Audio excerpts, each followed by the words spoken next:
Vous êtes un enfant de Belcourt, comment vous avez passé? Oui, j'ai grandi à Belcourt, je suis né à Al-Mouradia. Oui. Et bon, mes parents se sont déplacés à Belcourt, ce qui fait que j'ai passé toute ma jeunesse à Belcourt, mon enfance plutôt à Belcourt. Vous êtes d'origine kabyle, Antimi, Wabi? Moi, je suis originaire de Sorlozlen. Ah, d'accord. Et ben, je suis un vrai bédouin. Un vrai bédouin. Ouais. Et tout le monde dit que vous êtes d'origine kabyle. Oui, ma mère est kabyle, de toute manière. D'accord. Voilà. Donc, Mère est kabyle. je suis un bon mélange. Donc, vous avez grandi à Belcourt. Parlez-nous un peu de votre enfance, monsieur Gerouabi. On ne connaît pas grand-chose. Ah, vous savez, moi, j'ai... Alors, vous êtes issu d'une famille nombreuse. Comment vous avez... Non, nous sommes... Excusez-moi, oui. Nous sommes 3 sœurs et moi, un garçon. Un garçon unique. Et j'ai perdu mes parents très jeunes. Oui. Mon père et ma mère, quand j'avais 6 ans, ils étaétaient morts tous les deux. Morts de maladie? Oui, ma mère, elle a contracté la tuberculose à l'époque. 1942-43, c'était mortel. C'était oui, comme le cancer maintenant dans le Tchad. Donc, et puis mon père, un an après, il est décédé. Et vous aviez quel âge? Moi, j'avais 6 ans, quand ils sont morts tous les deux, oui.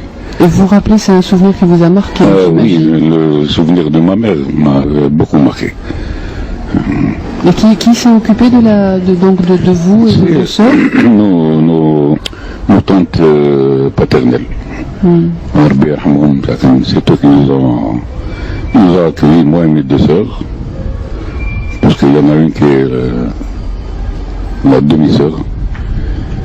Et voilà. Et après, donc, vous avez grandi, c'est un peu vos tantes qui vous ont éduqué, mais vous avez senti toujours à chaque fois cette absence des parents ou vous avez pas? Non, j'ai pas. Comme j'étais jeune déjà à l'époque, et puis c'est vrai que à la longue, quand on vieillit plus et tout ça, on prend en considération quand même la perte de nos parents, mais sinon, en étant jeune, non. Parce que on a eu beaucoup d'amour quand même par nos parents adoptifs. Oui. D'accord. Alors, et vous avez grandi donc à Belcourt et vous aviez, paraît-il, 2 passions, occupaient votre temps. C'était le football et la musique. Oui. C'était très tôt, ça avait commencé très tôt. Oui, cet amour pour la musique.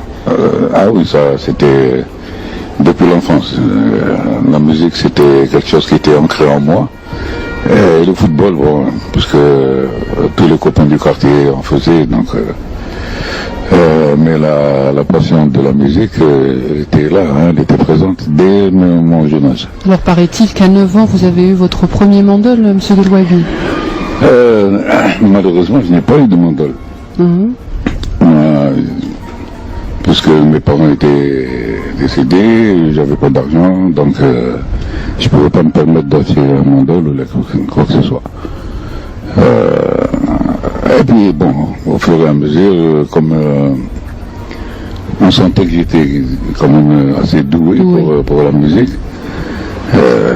déjà j'avais gagné le premier prix à l'école primaire. On me faisait chanter et j'ai gagné le premier prix pour l'école. Quelle école vous avez fait, monsieur L'école Olivier. L'école Olivier. C'est à quel niveau ça? À Belcourt? À Belcourt, c'est dans les hauteurs. Oui. Votre maison aussi était dans les hauteurs de Belcourt? Oui, dans les hauteurs de Belcourt. Moi, je suis issu de Darbabour. Darbabour, oui, bien sûr. Oui, c'est là, c'est à peu près dans ce quartier-là que c'est à partir de là où... Vous avez commencé à travailler avec lui, oui. Alors, comment est venue le Barah, celle qui vous a... Le Barah, c'était l'inspiration d'Aznavour. Il y a encore, j'avais 20 ans. Moi, j'avais pensé à faire un truc comme ça. Et j'ai soumis l'idée à Mahboub, qui a finalement trouvé ce que vous connaissez. Là. Oui. Et je crois que cette chanson vous va très bien, monsieur Gerouabi. Oui. À l'époque, quand vous la chantiez, et maintenant également. Exactement. Ça n'a pas beaucoup changé. Et puis, c'est là où il y a eu vraiment un lever de rideau un lever de bouclier, disons, de la part des puristes et des anciens chabistes qui ont trouvé que c'était pas vraiment, qu'est-ce qu'il fait celui-là, il fait n'importe quoi, qu'est-ce que c'est, il est en train de mettre des instruments modernes, c'est pas du Chabi, ça, vraiment, ça a fait beaucoup de bruit. Alors elle est sortie en quelle année cette chanson? En 69, 70 par là. En 69. Ouais. Et alors c'était un impact c'était- inimaginable, oui. paraît-il, que tout le monde fredonnait. Absolument, tout le monde chantait. Tout le monde, c'est dessus aussi. Ouais. Et Ouais. les puristes étaient pratiquement choqués. Très choqués, franchement.